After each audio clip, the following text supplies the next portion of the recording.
My name is Isali. Today I'm going to show you how to make a tornado in a bottle.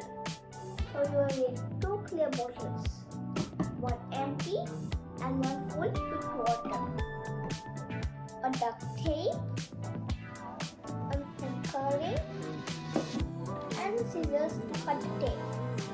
And you can cut a hole in a plastic cup or in a lid.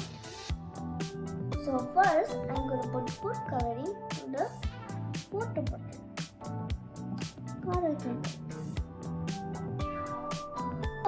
Wait, no. Yeah. Now you have to put the hole to the top.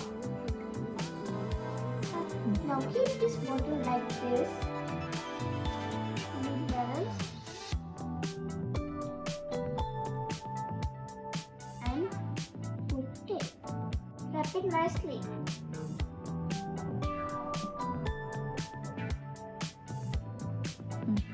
Now you have to shake it and turn upside down.